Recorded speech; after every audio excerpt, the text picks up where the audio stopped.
Hi guys, welcome back to my YouTube channel. Recently I had put out a post on my community tab on YouTube that I'm hosting a Q&A session, and this is a video about that. So thanks a lot for asking me all the amazing questions out there. So let's dive into them one by one, starting from the very first comment. So the very first comment is from Chimera Connor, who asks, which games have you played this year and how do you find the time to play games? This year, by the way, guys, I have played the most amount of games because I've actually started streaming games as well, and I'm discovering whole lot of indie games. I've played so many amazing games out there, including some of the games that we are developing. Obviously, I have to play them by default. So I've actually played like Mumbai Gullies, I've played Hello Anxiety, I've played Flee the Fallen. All these games we are also publishing, by the way. I've also played, in terms of mainstream games, I've recently started playing Ghosts of Tsushima. I have also played, a little bit of Grand Theft Auto 5. I played Red Dead Redemption 2 as well. Very, very small bits and pieces of it. And let me check my Steam library very quickly. What else? I mean, this year I've actually played a lot of games. And by the way, this is actually my profession, so I get an excuse to say that, okay, whenever I'm playing games, I'm also kind of working. I've played this very controversial game, I Am Jesus Christ. I've played Postal 2. I've played Dog Walk, Pineapple on Pizza as well. Oh my god. Liminal Exit, Anant Express, then this game called Thousand Deaths, and whatnot. Lots and lots of games. And to answer your question specifically, how do I find time to play these games?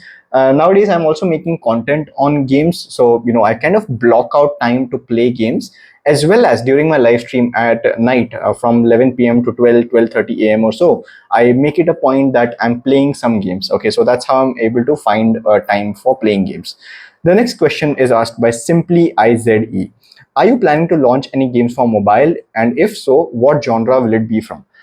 So yes, we are planning to launch a couple of games on mobile platform. In fact, some of our games, many of our games, almost all of our games were taken down from Google Play Store. So we are in the process of reviving them back. And then we are also experimenting with some small concepts here and there. So expect a lot of games coming from our side on Gameon Studios Play Store account. We are also in the process of actually launching the game that we worked on during BYOG. It's called Pack Kite. It is a remake of our older game Kite Flying, and a combination of Pac-Man. So expect that game to come out very soon. The next question is by Pratham Goyal 2007. Help me to get internship by June 2026 in Unreal Engine if we start today. So I think if I were to reframe your question, you're asking, if you start learning Unreal Engine today, will you be able to get an internship by June 2026? It is 100% possible. In fact, I would also like to give a shout out to one of the courses, online courses, that I would like to vouch for. It's this website called Spawn School. Spawn School has a program wherein they will be teaching you how to make games using Unreal Engine, and they will teach you how to make games using Unreal Engine in C++.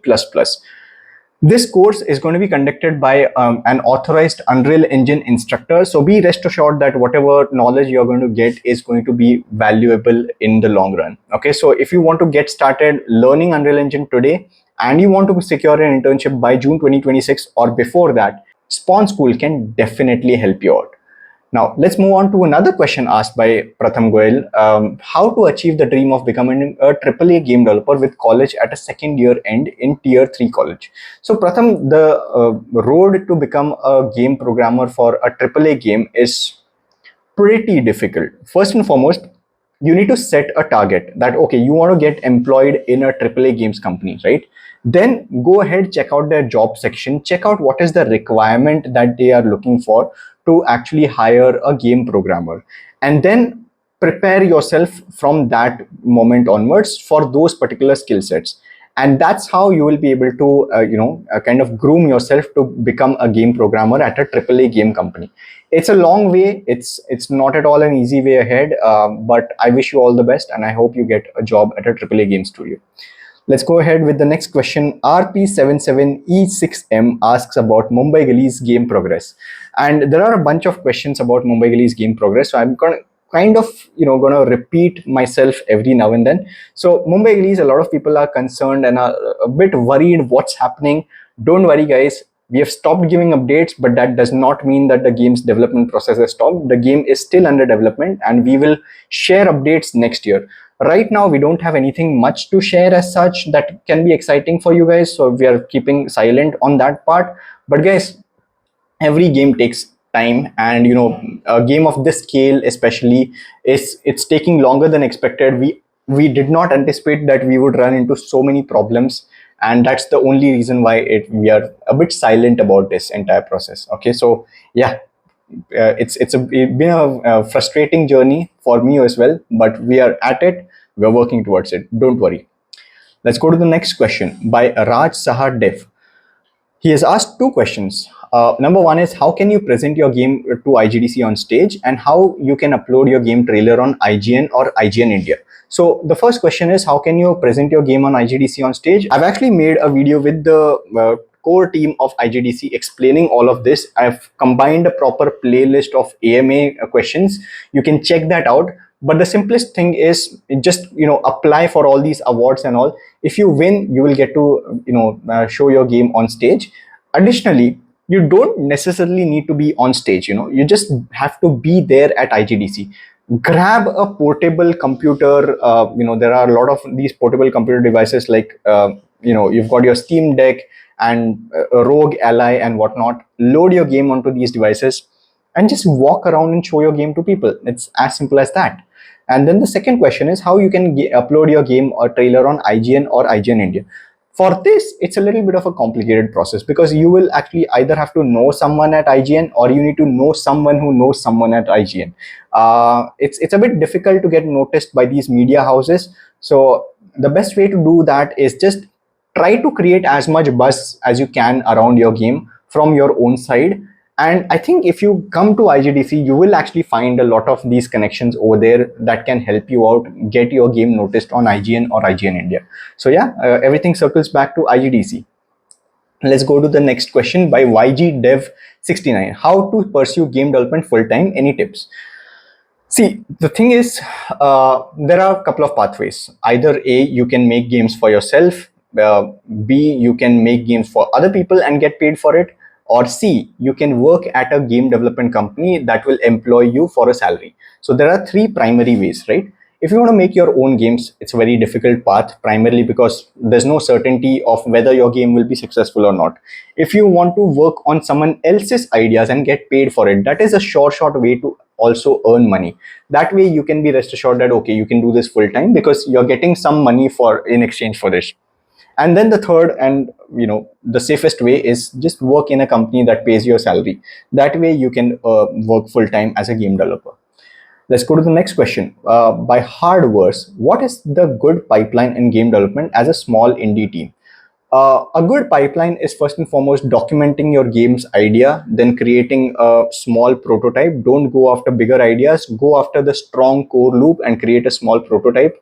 Validate that prototype. Is it fun or not with actual real people? And then start building assets and keep iteratively testing. Additionally, once your game is ready, do take extensive community feedback, market your game, post about your game. Don't stop talking about your game at all once the game is ready, because marketing is everything. Development is important, of course, but if you're developing the game and you're not marketing, that's a big injustice that you're doing. So this is a proper pipeline for a game development process for an indie team. Then let's go to the next question by also Manthan. What is the one core element in the game which impresses you to promote it? For example, you're helping the publishers of Flee the Fallen. So couple of things, first and foremost is visual appeal. Whatever you see is what sells. So obviously what you are seeing needs to be captivating enough. There needs to be enough amount of special effects. There needs to be enough amount of juice in the game.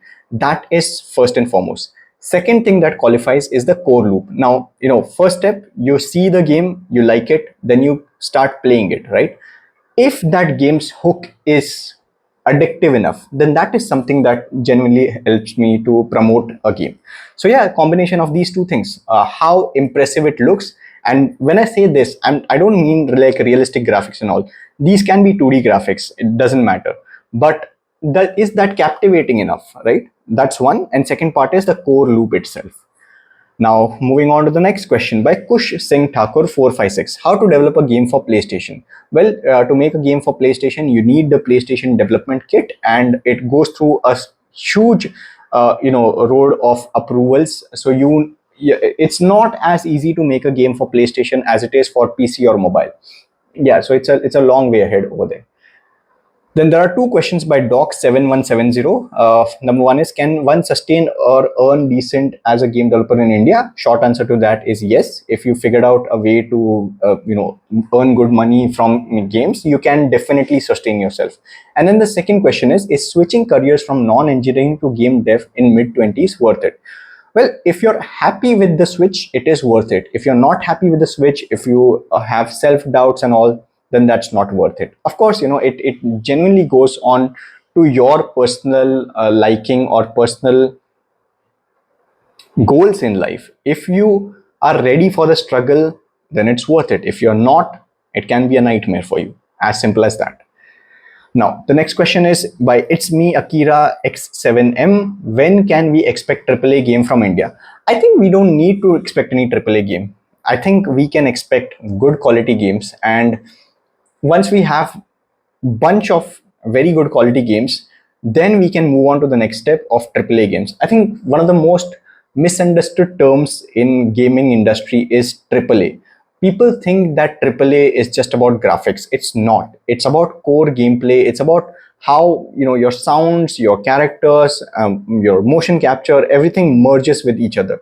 Your game's visuals are not the only factor that are responsible for your game to be qualified as a AAA title. No, not at all.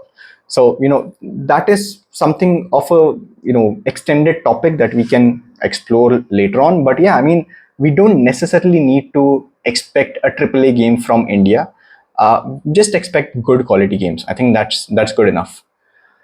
Now, let's move on to the next question by Sohail S10. I would like to take your advice on one thing. I've made a mobile game and I've shortlisted two publishers. Both are well known and have got billions of downloads for their games. Now, one of these publishers has published successful games similar to the game mechanics of what I'm making. So, should I go to this publisher? But with my research, I have to come to know that they only handle the business side of game and won't support a lot in development phase. The second publishers are having a reputation of working with devs from prototype stages and can be helpful in developing the game, but the games they have published before is not similar to my game. I feel they can use my game to expand their portfolio as well, so they may give special attention to my game, which can be beneficial for me. So with that parameter, should I look into before choosing a publisher?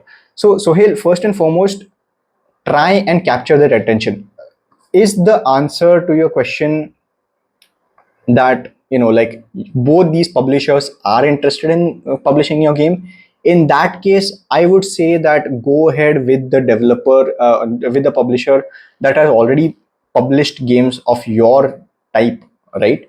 That's because people that follow this publisher follow them for the kind of games that they have published, the genre of games. On the other hand, the other publisher will help you, of course, in everything, but maybe the marketability of your game might be better done with the first type of publisher that has published games of your nature. However, it 100% depends on, are these publishers interested? Are both of them interested? In that case, if both of them are showing interest, I would say go with the publisher that will help you out with the business side of it, because if you have captured their attention, they will definitely kind of assist you going to market and you can make the game by yourself. So go ahead with the publisher that has more market access. Now guys, there are lots and lots more comments as well. So what I'm going to do is I'm going to publish two videos. This is going to be part 1, and stay tuned for part 2 very, very soon. I hope you guys enjoyed this video. If you did, hit the like button. If you're finding my channel for the first time, hit the subscribe button and the bell icon so you don't miss out on my next videos. My name is Nikhil Malankar. I'm a game developer by profession, and on my YouTube channel, you'll find a lot of videos around games and game development. So that's it for this video. I'll see you in my next one. Until then, take care.